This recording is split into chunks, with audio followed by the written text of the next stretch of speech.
Sebelumnya perkenalkan, Kak, aku Andrew. Aku ingin menyampaikan beberapa pertanyaan tentang BINUS ASO, Kak.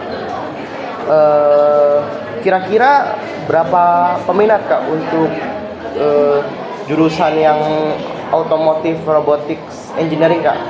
Udah berapa kira-kira di tahun ini, Kak? Di tahun ini peminatnya udah lumayan banyak ya, sekitar 40 sampai 50.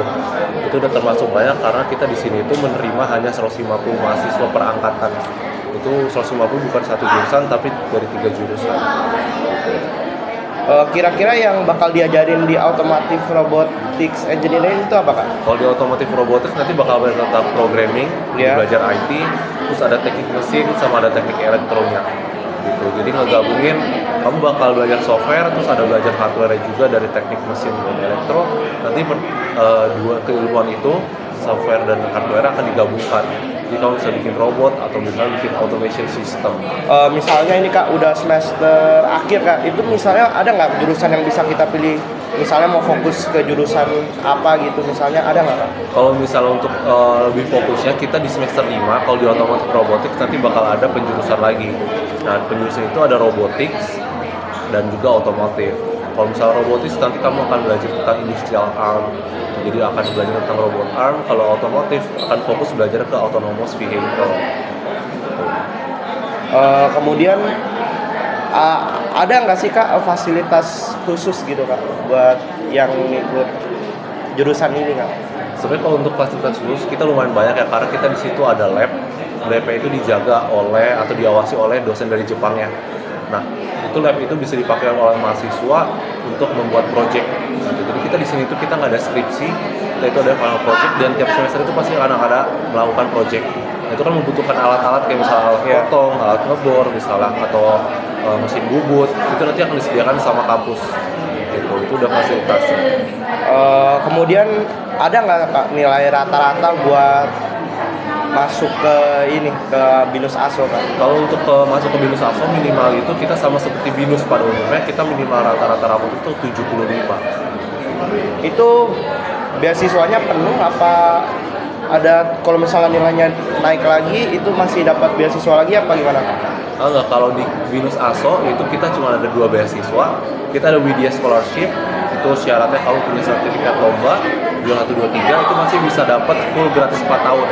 Nah, kalau misalnya nggak punya sertifikat lomba, kita ada ASO Japan Grand Scholarship, itu nggak dilihat dari nilai, kita lihat dari tes psikotesnya. Jadi kalau di BINUS itu kita nggak melihat nilai, tapi lihat dari hasil tes psikotes. Itu kalau misalnya pun kamu cocok, misalnya hasilnya bagus, kalau misalnya di BINUS lain itu nanti akan dapat lebih banyak 100%. Kalau di kita nanti akan mendapatkan 47 juta ini. Kalau misalnya Automotive Robotics Engineering nih, Kak, kira-kira ada nggak sih, Kak, lapangan kerja atau praktikum buat jurusan? Kalau untuk lapangan kerja sebenarnya banyak ya, karena dari BINUS sendiri itu udah banyak partnernya. Gitu. Kita contohnya ada BCA, ada Tokopedia, Shopee, Albe, Omron, itu kita ada. Misalnya mau magang, Kak, itu nanti dibantu cari apa kita? Kalau misalnya untuk buat magang, dari BINUS sendiri akan menyediakan platform untuk kita apply magang.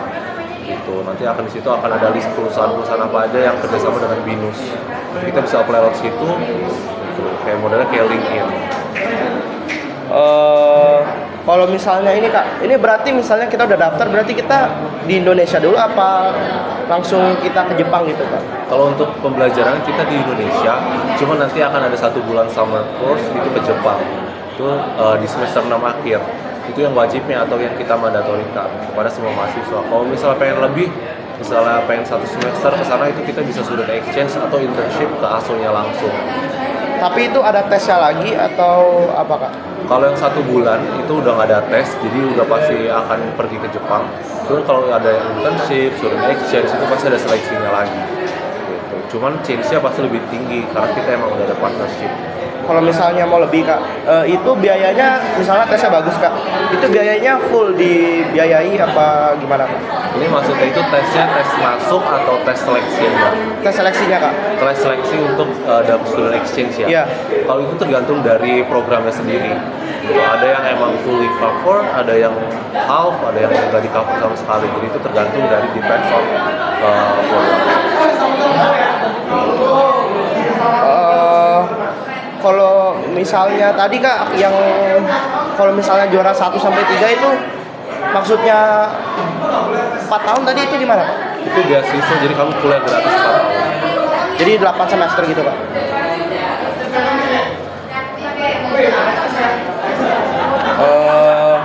Kemudian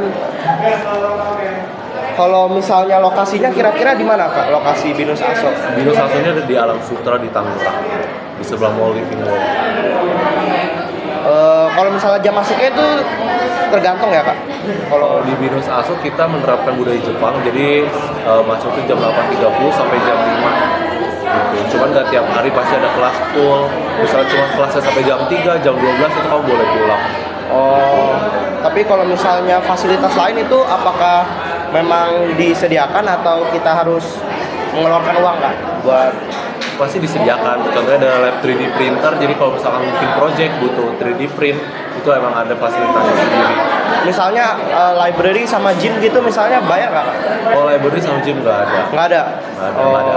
Kalau library ada, cuman kalau gym itu nanti akan dibuat di Binus Alam Sutra. Itu juga nggak bayar, itu fasilitas dari Binus untuk mahasiswa. Jadi semua yang di Binus itu dibiayai ya kak? Iya. Oh iya kak. Mungkin segitu saja kak. Pertanyaan saya. Thank you. Makasih kak. Sama-sama.